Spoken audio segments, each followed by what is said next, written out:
हमारे देश में एक ऐसी शख्सियत का जन्म हुआ था जिसने राजनीति और विज्ञान के क्षेत्र में हमें बहुत कुछ दिया है और उनके दिए गए आविष्कारों से आज भारत ही नहीं बल्कि पूरा विश्व उन पर गर्व करता है। उस शख्सियत का नाम है एपीजे अब्दुल कलाम।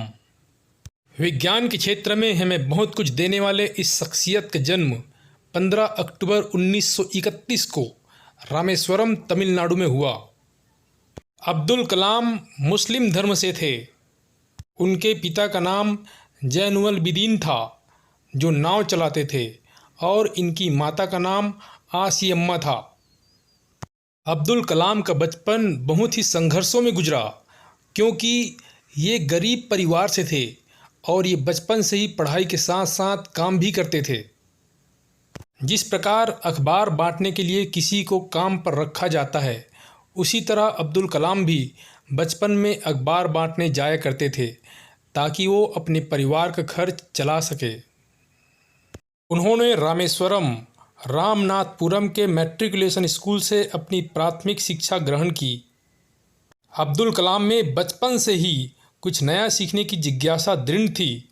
वो पढ़ाई भी करते तो पूरे लगन और जिज्ञासा से किया करते थे, चाहे उनके पास कैसा भी समय हो।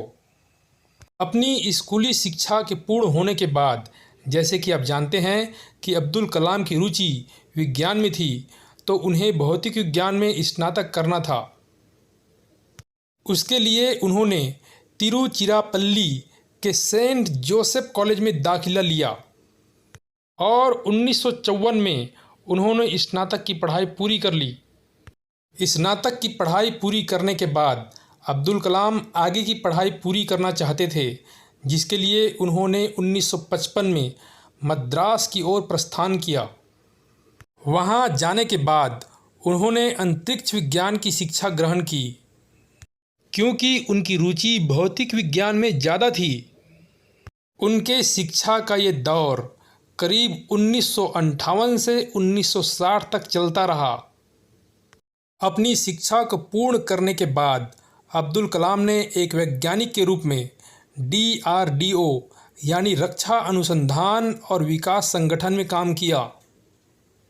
अब्दुल कलाम का ये सपना था कि वो भारतीय वायुसेना में एक पायलट बने और देश के लिए कुछ करें। इसके लिए वो काफ़ी प्रयास करते रहे, लेकिन वो इसमें नहीं जा पाए।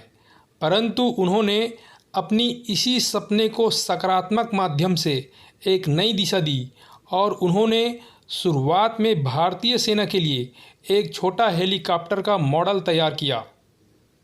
DRDO में काम करने के बाद अब्दुल कलाम की करियर यात्रा इसरो की ओर बढ़ी। सन 1969 में उनका कदम इसरो यानी भारतीय अंतरिक्ष अनुसंधान संगठन पर पड़ा, जहां पर वो कई परियोजनाओं के निदेशक के रूप में काम करते रहे।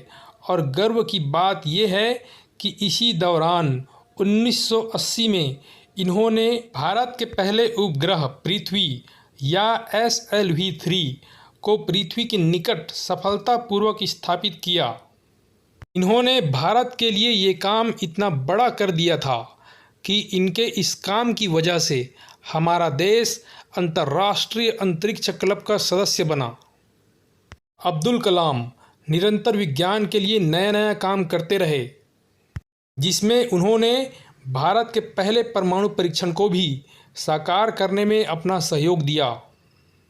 इतना ही नहीं, इन्होंने नासा यानी national aeronautics and space administration की यात्रा भी की। अंतरिक्ष के क्षेत्र में भारत को इतनी तरक्की दिलाने से भारत सरकार द्वारा 1981 में इन्हें पद्म भूषण से नवाजा गया। सन 1982 में उन्होंने गाइडेड मिसाइल पर कार्य किया।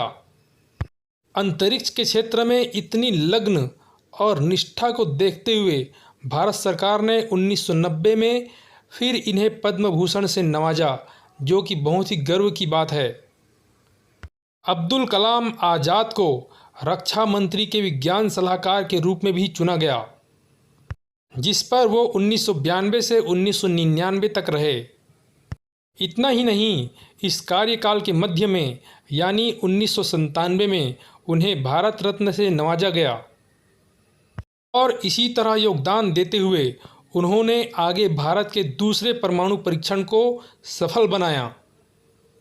सन 2002 तक भारत को अब्दुल कलाम इस हद तक ले जा चुके थे जहां तक भारत को सोचना भी मुश्किल था और इसी योगदान की सफलता का फल उन्हें भारत का राष्ट्रपति बन के मिला। सन 2002 में उन्हें भारत का राष्ट्रपति चुना गया था और ये 2007 तक इस कार्यकाल में रहे।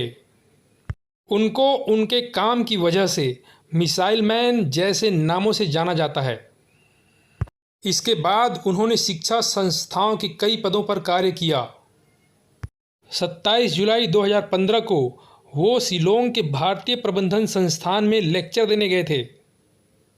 इसी दौरान उन्हें दिल का दौरा पड़ा और अब्दुल कलाम आज़ाद को इस दुनिया से विदा होना पड़ा। भले ही आज अब्दुल कलाम इस दुनिया में नहीं है, लेकिन उन्होंने हमारे भारत को इतना कुछ दिया है कि वो हमारे लिए आज भी जिंदा है। जय हिंद, जय भारत।